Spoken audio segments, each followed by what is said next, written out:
In April 1967, the hills surrounding Khe Sanh are eerily quiet, but deep within the jungle, thousands of North Vietnamese soldiers are preparing for battle. What follows is a fierce, intense fight for survival, one that would influence the course of the Vietnam War. This is the untold story of the hill fights.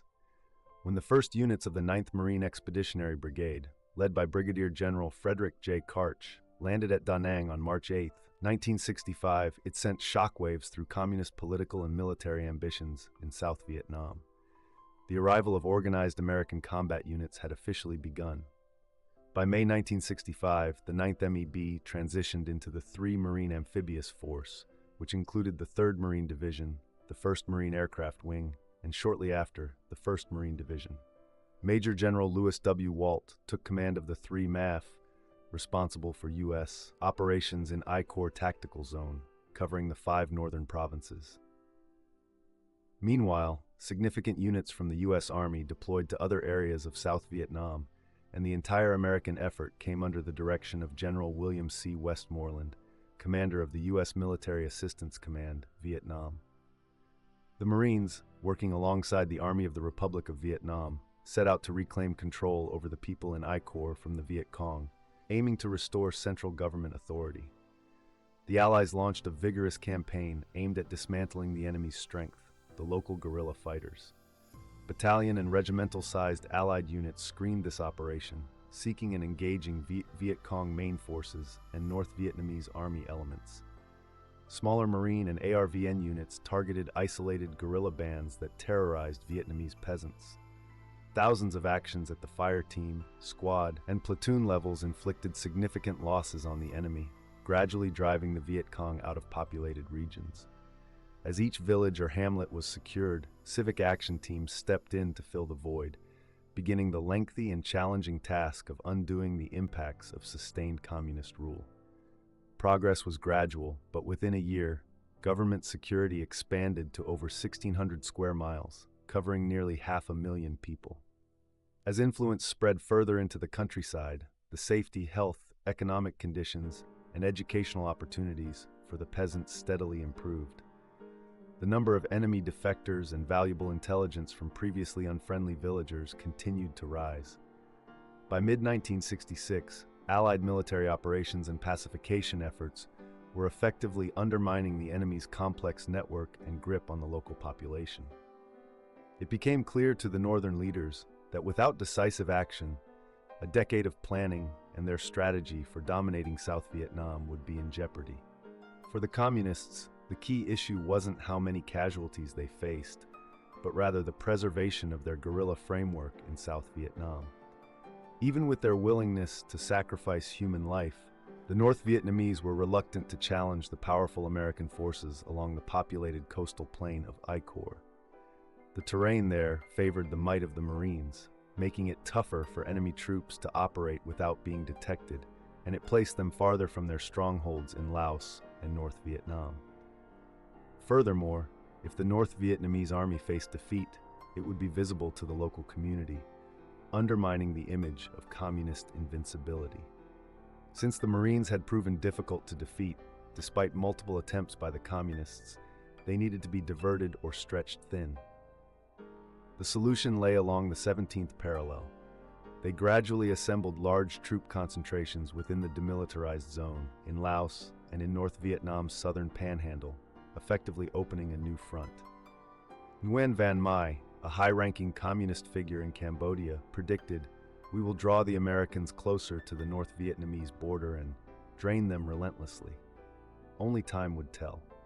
In response to the enemy buildup along the DMZ during the summer and fall of 1966, General Walt repositioned Marine units further north. The 3rd Marine Division headquarters relocated from Da Nang to Phu Bai, and a division forward command post continued operations in Dong Ha for quick responses to changes along the DMZ. Consequently, the 1st Marine Division headquarters also moved from Chu Lai to Da Nang and took charge of actions in central and southern I Corps. For specific, short-term missions, division commanders often handed authority to a task force headquarters. This task force was a semi-permanent unit made up of temporarily assigned groups under a single commander, typically a general officer. Given the dynamic, fast-paced nature of the conflict in Vietnam, individual battalions became crucial, going wherever they were most needed. They might function under a task force headquarters or another regiment outside their parent unit. For instance, it was not unusual for the 2nd Battalion, 9th Marines to be attached to the 3rd Marines, while the 2nd Battalion, 3rd Marines operated under a different command. Units were deployed based on what was readily available at the moment. With the increase of American troops in Quang Tri Province, there followed a corresponding growth in installations. Dong Ha became the largest, serving as the central hub for the area. 8 miles southwest lay Camp J.J. Carroll, a significant artillery base. The Marine units stationed there were bolstered by several batteries of U.S. Army 175mm guns capable of reaching into North Vietnam. At the base of a rugged mountain 10 miles west of Camp Carroll stood another artillery base, the Rock Pile. This site also boasted 175mm guns, extending American artillery support nearly to the Laotian border. Additionally, the Marines constructed a series of strongpoints running parallel to and just south of the DMZ, with Gio Linh and Con Thien being two of the largest locations. Throughout the rest of 1966 and into the early months of 1967, the fighting in the eastern DMZ area intensified. Each time enemy troops attempted to cross the DMZ, the Marines confronted and overcame them. By March 31, 1967, the NVA had recorded 3,492 confirmed killed in action in the northern operations, while the Marines suffered 541 fatalities. For the Communists, it seemed that direct assaults across the DMZ were becoming too costly, even by their standards. The Khe Sanh Plateau, situated in western Quang Tri Province, offered the NVA a strong alternative. The late Dr. Bernard B. Fall likened Vietnam to two rice baskets on opposite ends of a carrying pole. In that analogy, Khe Sanh sits at the fulcrum, right in the heart of the rugged Annamite Range. This area is marked by hilly terrain that creates a natural route for infiltration. Most of the mountain paths are concealed under tree canopies reaching heights of up to 60 feet, along with thick elephant grass and bamboo. The cover from reconnaissance aircraft is solid, and the dense jungle undergrowth restricts visibility to just 5 meters in many spots. Dong Tri Mountain, the tallest peak at 1,015 meters, alongside Hill 861 and Hills 881 north and south, shapes the two main routes of approach. One of these routes is the western access, which follows Route 9 from the border with Laos, passing through the village of Lang Vey, all the way to Khe Sanh. The other route is a small valley to the northwest, created by the Rao Quan River, which sits between Dong Tri Mountain and Hill 861. Another important feature is Hill 558, located right in the center of the northwestern approach. The only barrier for the North Vietnamese Army in early 1967 was a small group of Marines, U.S. Army Special Forces advisors, and South Vietnamese irregulars. The Green Berets were the first American forces to arrive, setting up a civilian irregular defense group at the same location that would later become the Khe Sanh Combat Base in August 1962. The first sizable Marine unit to enter the area was the 1st Battalion, 1st Marines, which participated in Operation Virginia in April 1966. By early October 1966, the 1st Battalion 3D Marines moved into the base while part of Operation Prairie, and the CID camp was relocated near Lang Vey, about 9,000 meters to the southwest, where it continued its surveillance and counter-infiltration efforts. The battalion stayed at Khe Sanh without any significant encounters until February 1967, when it was replaced by a single company, E-29. In mid-March 1967, Company E faced intense action near Hill 861, prompting Company B-19 to reinforce them. After successfully concluding the operation, E-29 returned to Phu Bai, while B-19 stayed on as the primary defense company. The KSCB was positioned on a plateau beneath Dong Tri Mountain, overlooking a branch of the Quang Tri River. The base featured a small dirt airstrip which had been paved by a U.S.-stepped Navy Mobile Construction Battalion during the summer of 1966. This airstrip could accommodate both helicopters and fixed-wing transport aircraft. Artillery support came from Battery F, 212th with 105mm howitzers, supplemented by two 155mm howitzers and two 4.2-inch mortars. The Khe Sanh operational area was also within the firing range of the 175mm guns from the U.S. Army's 2D Battalion, 94th Artillery stationed at Camp Carroll and the Rock Pile. Alongside B-19 and the CIDG, a Marine Combined Action Company and a Regional Forces Company were positioned in the village of Khe Sanh, located about 3,500 meters south of the base. These units were positioned along the northwest-southeast axis of Route 9, tasked with preventing the North Vietnamese Army from accessing a year-round route into eastern Quang Tri Province. The garrison at Khe Sanh and nearby outposts controlled the routes from the west leading to Dong Ha and Quang Tri City. If the Americans had not held this strategic plateau, the North Vietnamese could have easily invaded the two northern provinces and flanked the Allied forces stationed south of the DMZ. At that time, the Americans lacked the helicopter resources, troop strength, or logistical support in the Northern Territory for a fully mobile defense. Consequently, troops at the Khe Sanh combat base focused on a more static defense, emphasizing patrols, artillery, and air support, along with occasional reconnaissance missions to thwart infiltration on the Khe Sanh Plateau. If a major enemy threat emerged, General Walt could quickly reinforce the combat base by air. On April 20, 1967, operational control of the combat assets at KSCB was given to the 3D Marines, who had just begun Operation Prairie 4th. While the Khe Sanh area of operations wasn't officially part of Prairie 4, the 3D Marines were best positioned to manage the base and provide reinforcements if necessary. That need arose rather quickly. On April 24, 1967, a patrol from Company B, 19 came into heavy contact with an enemy force of unknown size north of Hill 861, inadvertently triggering a complex North Vietnamese offensive intended to overtake Khe Sanh. This marked the start of what would be known as the Hill Fights. In hindsight, it seems the assault on Khe Sanh was just one part of the enemy's winter-spring offensive, which ultimately aimed to capture Dong Ha, Quang Tri City, and eventually Hue Phu Bai. The enemy strategy concerning Khe Sanh aimed to cut off the base by launching artillery strikes on the Marine fire support bases in the eastern DMZ, such as Camp Carroll, Con Thien, and Gio Lin. These attacks were closely synchronized with strikes on the logistical and helicopter facilities at Dong Ha and Phu Bai. Demolition teams blocked Route 9 between Khe Sanh and Cam Lo to hinder overland reinforcements. Later, there was a secondary assault on the camp at Lang Vei, which housed Vietnamese CIDG personnel and U.S. Army Special Forces advisors. During a period of heavy fog and low clouds that enveloped Khe Sanh for weeks, North Vietnamese forces moved a regiment into the Hill 881-861 area, creating a network of heavily fortified bunkers and gun locations to provide direct fire support for their attacking troops. All these maneuvers were part of a larger plan, a regimental-sized ground offensive from the NVA division, which was set to advance from the west to capture the airfield. Colonel John P. Lanigan and his 3rd Marines were tasked with halting the NVA's advance. When he arrived at Khe Sanh, he likely did not realize that this mission bore similarities to one that had earned him a Silver Star on Okinawa 2 decades earlier, as both required displacing a determined enemy force from a hill. On April 25th, the lead elements of the 3rd Battalion, 3rd Marines, commanded by Lieutenant Colonel Gary Wilder, reached Khe Sanh.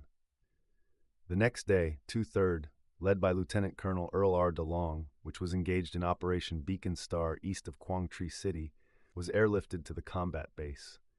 By the end of April 27th, a new artillery battery, B-112, had joined F-212, and the 2 units were reorganized into an artillery group, with 1 battery assigned to support each battalion.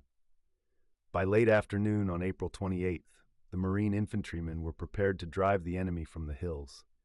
These hills formed a nearly perfect right triangle, with Hill 881 north at the tip and the other 2 at the base. Hill 8861 was the nearest to the combat base, located about 5,000 meters northwest of the airstrip, while Hill 881 South sat roughly 3,000 meters west of Hill 861 and 2,000 meters south of Hill 881 North. The operational plan involved 2 battalions, 2/3 and 3/3. The assault on Hill 861 was marked as Objective 1, while Hill 8881S was designated as Objective 2, and Hill 881N as Objective 3. Positioned south of Hill 861, 2/3 moved in to capture Objective 1 on April 28th. Following closely behind, the 3rd Battalion would take over after 2/3 secured the first target, shifting west to control the land between Hills 861 and 881S before launching an attack on Objective 2 from the northeast. As 3/3 initiated their assault, 2/3 would secure their position and advance toward Hill 8881N to protect the right flank of the 3rd Battalion and provide reinforcements if needed. Once Objectives 1 and 2 were secured, 3/3 would move northwest to assist 2/3 in targeting Objective 3. After extensive artillery bombardments and substantial airstrikes, the 3rd Marines began their offensive. On the 28th, 2/3 attacked and took Hill 861 amidst sporadic resistance, as many enemy soldiers had been blown off their positions by powerful close air support from the 1st Marine Aircraft Wing. The operation continued with an assault on Hill 881S led by 3/3, where fierce fighting occurred for several days. The NVA regiment, originally assigned to attack the airfield, was instead thrown into these hill battles in a desperate attempt to halt the Marines.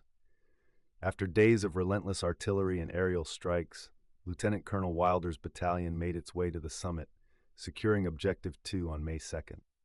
Meanwhile, Lieutenant Colonel DeLong's battalion advanced along the ridgeline from Hill 861 to 881N. After fending off a determined NVA counterattack on May 3rd, the 2nd Battalion reached the crest of Hill 881N, securing the final objective by the afternoon of the 5th.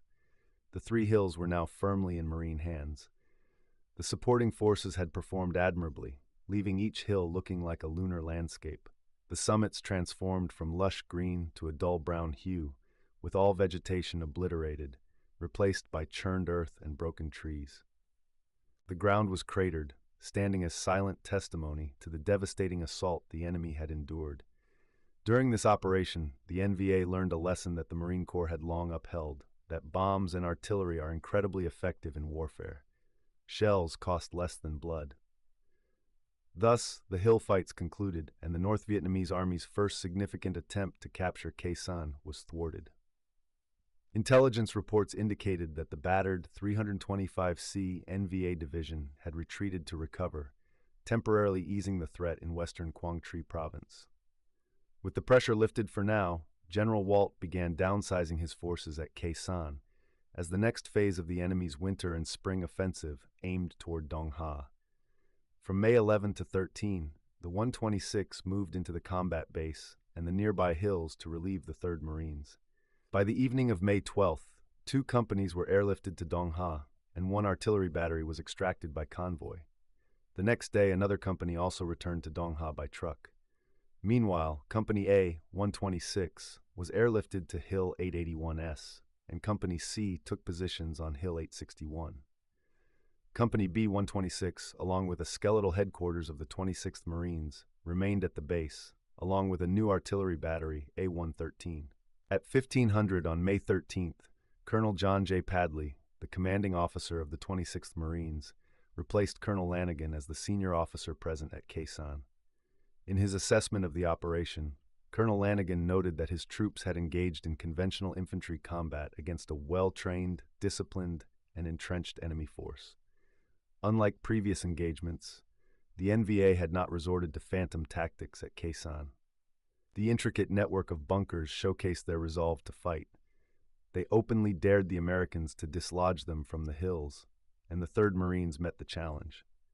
The fierce resistance was overcome through aggressive infantry assaults combined with artillery and close air support, which Colonel Lanigan deemed the most precise and devastating he had seen in 3 wars. The Communists had expected a bloody encounter, and they got one. From April 24th to May 12, 1967, the NVA sustained 940 confirmed casualties.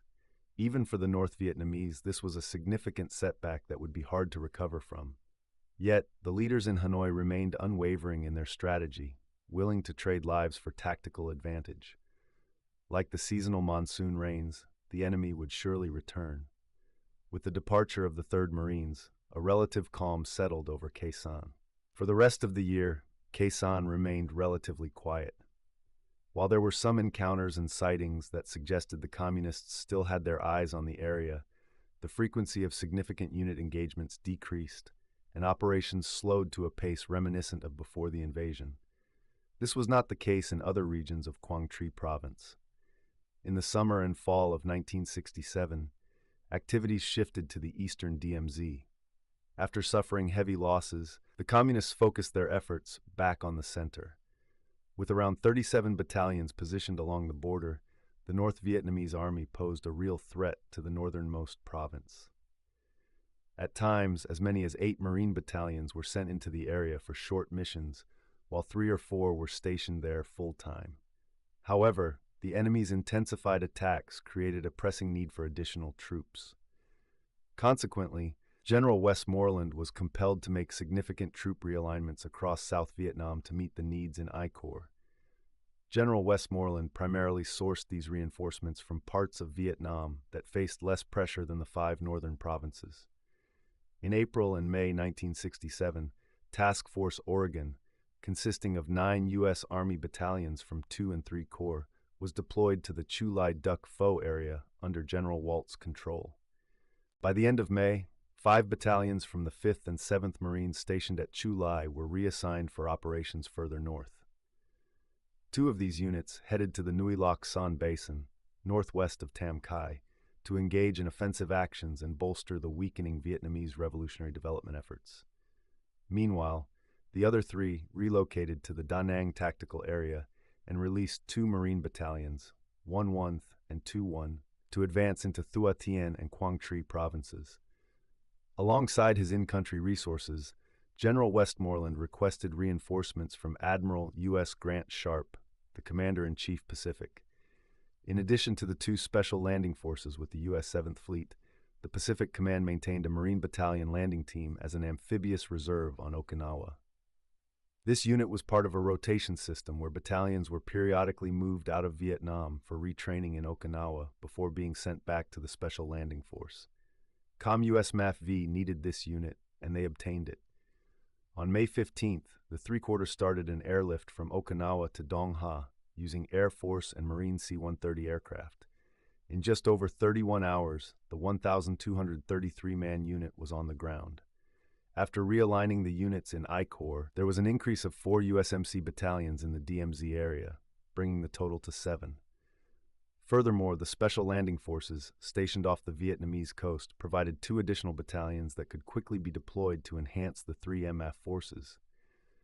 SLF Alpha was on a 24-hour alert to land, while SLF Bravo had a reaction time of 96 hours. As the second half of 1967 unfolded, the enemy's offensive south of the DMZ turned into a brutal echo of the previous year's campaigns. With more bravery than strategy, the NVA surged across the DMZ throughout the summer, only to face relentless counterattacks. In July, backed by long-range artillery near the Ben Hai, they launched a significant assault on the 9th Marines near Con Thien. In response, reinforced by SLFs Alpha and Bravo, the 9th Marines executed Operation Buffalo, claiming the lives of 1,290 NVA between July 2nd and 14th. The Marine casualties were 159 dead and 345 wounded. Following this severe setback, the NVA changed tactics from direct infantry assaults to fire-based attacks. They employed long-range rockets and artillery hidden in caves and tree lines along the DMZ, routinely shelling Marine fire support and supply bases from Cam Lo to Qua Viet. One of the most devastating assaults took place on Dong Ha, where on September 3rd, 41 enemy artillery shells hit the base, igniting a series of massive explosions that lasted over 4 hours. Several helicopters were damaged, but more critically, a fuel farm and a large stockpile of ammunition were destroyed. Thousands of gallons of fuel and tons of munitions went up in flames, sending a colossal plume of smoke soaring over 12,000 feet high, visible as far south as Hue Phu Bai. Most of the enemy's fire was concentrated on Con Thien. This small strongpoint, never home to more than a reinforced battalion, was positioned on Hill 158, about 10 miles northwest of Dong Ha. From that vantage point, the Marines had an excellent view of all activity in the vicinity.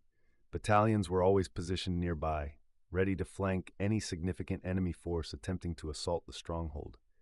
Khe Sanh served as the western end of the barrier, a 600-meter-wide strip that stretched eastward for about 8 miles to Gio Linh. This area was part of an anti-infiltration system and had been flattened to enhance visibility. Given its strategic significance, Khe Sanh saw intense combat. The base endured numerous ground attacks and almost constant artillery fire, peaking at 1,233 rounds within a 24-hour period. However, most casualties among both the NVA and Marines occurred among the maneuvering units in the surrounding region. Operation Kingfisher, which followed Buffalo, continued around Khe Sanh, and by October 31st, when it transitioned into 2 new operations, it had resulted in 1,117 enemy fatalities, while Marine losses stood at 340 killed. While fierce battles unfolded in other areas, the fighting around Khe Sanh remained light and infrequent.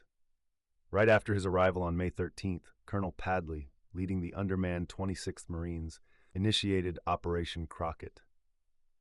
His mission involved securing key terrain, preventing enemy access to crucial areas, conducting reconnaissance operations to eliminate any threats within the tactical area of responsibility, and ensuring the safety of the base and nearby outposts. Colonel Padley was also tasked with supporting Vietnamese irregular forces using his artillery and coordinating with American advisors to these units, while also managing small reconnaissance teams for extended surveillance. To fulfill his mission, the colonel had at his disposal 1 infantry battalion, 126, a minimal headquarters, and an artillery group under 113.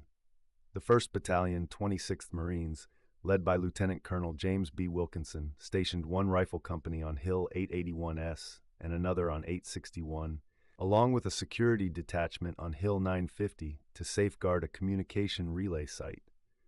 They had a rifle company and the headquarters and service company for base security, plus 1 company in reserve. The units at the hill outposts conducted continuous patrols within a 4,000-meter radius of their locations. Meanwhile, reconnaissance teams were deployed further out, mainly to the north and northwest. Whenever there was evidence of enemy activity in a particular area, company-sized search operations were carried out. Destruction sweeps were carried out. While intelligence indicated that the 3 regiments of the 325th NVA Division were still present in the Khe Sanh tactical area of responsibility, there were few incidents in the early weeks of the operation. As May came to a close and June began, though, activity increased.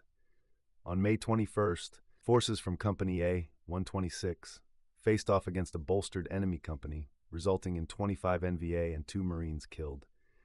That same day, the Lang Vei CIDG camp was assaulted by an enemy platoon. On June 6th, the radio relay station on Hill 950 was struck by an unknown number of NVA troops, and the combat base was shelled. The following morning, a patrol from Company B, 26, engaged another enemy company roughly 2,000 meters northwest of Hill 881S. A platoon from Company A was airlifted in, and together, the 2 Marine units eliminated 66 NVA while suffering 18 casualties. Due to the rising number of contacts, the 3rd Battalion, 26th Marines, led by Lieutenant Colonel Kurt L. Hawk, was reassigned to operate under its parent unit and arrived at Khe Sanh on June 13. 2 weeks later, the newly arrived battalion got a chance to engage the NVA when companies I and L confronted 2 enemy companies 5,000 meters southwest of the base, assisted by air support and artillery, killing 35. Operation Crockett continued as a 2-battalion mission until July 16th, when it concluded. The total casualty count stood at 204 confirmed enemy killed in action, 52 Marines killed, and 255 Marines wounded. The next day, operations resumed under a new name, Ardmore. While the name changed, the mission, units, and tactical area of responsibility largely remained the same. However, fighting diminished again. Aside from occasional reconnaissance and patrol activities, July and August were relatively calm. On August 12th, Colonel David E. Lones took over as commanding officer of the 26th Marines from Colonel Padley. At this point, the 3rd Marine Division was repositioned from the area north of Da Nang to the demilitarized zone, covering the stretch from the South China Sea to the Laotian border. To maintain the initiative, Lieutenant General Robert E. Cushman, Jr., who succeeded General Walt as the commanding general of 3 Marine Amphibious Force in June, pulled back some units to ensure there was enough infantry strength for other operations. Khe Sanh had remained mostly quiet, save for a few minor engagements. Therefore, on the day after Colonel Lones took command, the situation was stable. The regiment lost 2 companies when KNL 326 were reassigned to the 9th Marines for Operation Kingfisher. Just 3 weeks later, the remainder of 326 was also pulled out, leaving Colonel Lones feeling more like a supervisor for a battalion commander than a regimental leader. Despite this, the colonel still had the task of coordinating the efforts of various Allied units in the Khe Sanh Tower. As Operation Ardmore went on, the Marines at Khe Sanh focused on enhancing the combat base. The troops were busy building bunkers and trenches, both within the perimeter and on the hill outposts. Constructing these on the hills proved to be a significant challenge, as noted by Lieutenant Colonel Wilkinson, the battalion commander of 126. The monsoon rains hardly affected Hill 881, but when the first torrential rains struck 861, the damage was severe. One side of the trench line surrounding the hill completely washed away, while another side caved in. Some bunkers collapsed, and others were so weakened that they needed to be rebuilt from scratch. Due to poor soil and the steep terrain, the new bunkers ended up being mostly above ground. To ensure proper drainage, they placed 27 55-gallon steel drums, with tops and bottoms removed, in the sides of the trenches around 861 to prevent water accumulation. All the bunker materials and other supplies were flown in by helicopter. Attempts were made to gather logs for fighting positions and bunkers from the jungle surrounding the hills, but those efforts failed. The trees near 881 and 861 were so riddled with shrapnel from previous battles that the engineers were reluctant to use their chainsaws on them. Nevertheless, despite the shortages, the Marines of 26 worked tirelessly until every Marine on 881 and 861 had overhead cover.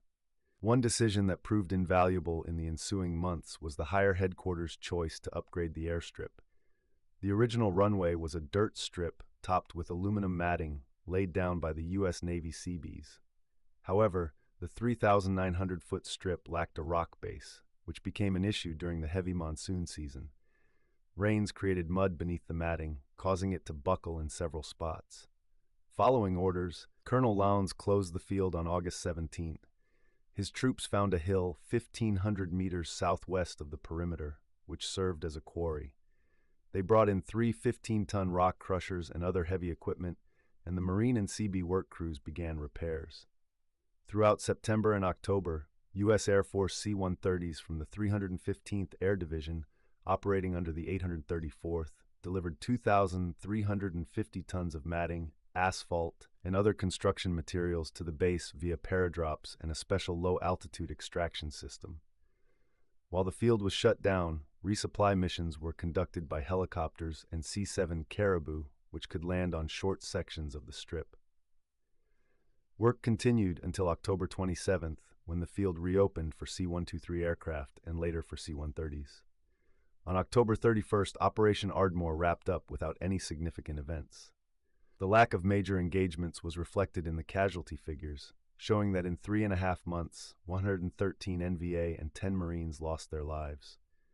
The following day, November 1st, the 26th Marines began another operation, known as Scotland First. Although the name was new, the mission and units remained unchanged, and while the area of operations shifted slightly, Scotland One's was fundamentally an extension of Ardmore.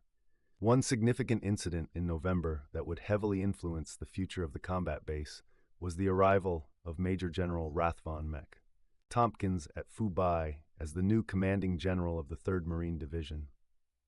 General Tompkins succeeded Brigadier General Louis Metzger, who had been acting as division commander after Major General Bruno Hochmuth's tragic death in a helicopter crash on November 14th. Not only was General Tompkins a highly capable commander, but he also had a spirited yet gentlemanly demeanor that often lifted the morale of his subordinates during the dark times that followed.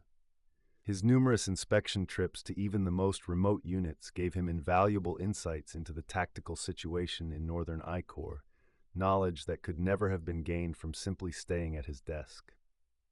When the intense fighting began at Khe Sanh, the general visited the combat base almost daily. Few individuals would have a greater impact on the upcoming battle than General Tompkins. In December, enemy activity spiked again. Recon teams noted large groups of NVA entering the area, and this time they weren't just passing through, they were staying put.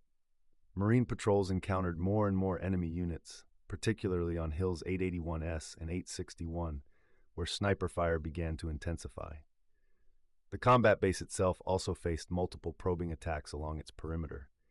At times, the defensive wire was sabotaged in ways that made the breaks nearly undetectable. This escalating situation called for immediate action, prompting General Cushman to order the 3rd Battalion, 26th Marines, to rejoin the regiment. On December 13th, the battalion, now under the command of Lieutenant Colonel Harry L. Alderman, was airlifted back to Khe Sanh. On the 21st, the newly arrived Marines geared up and headed into the field. It marked the first opportunity for Colonel Lowndes to commit a battalion-sized force since 326 had departed Khe Sanh in August. Lieutenant Colonel Alderman's unit was helicoptered to 881S, where they conducted a sweep toward Hill 918, about 5,100 meters to the west, before returning to the combat base via Hill 689. Although the 3rd Battalion did not make contact with the enemy during the 5-day operation, the mission proved highly beneficial. The Marines familiarized themselves with the terrain south and west of Hill 881S, which was later taken over by elements of the 3rd Battalion. They identified the best routes to approach the hill and potential locations for enemy support weapons. More importantly, they discovered fresh evidence, like newly dug foxholes, heavily used trails, and caches that indicated a substantial NVA presence in the area. These findings further solidified the battalion and regimental commander's conviction that tensions were escalating and that the anticipated confrontation was on the horizon. Captain Richard D. Camp, the commander of L326, expressed this urgency more bluntly. "I can smell the enemy." The battle for the hills had concluded, but the true storm was still brewing. In the next chapter, we'll explore the unnerving calm before the siege, as Khe Sanh braces for one of the most iconic and controversial battles in Marine Corps history. Sign up now and activate notifications. You won't want to miss what's ahead.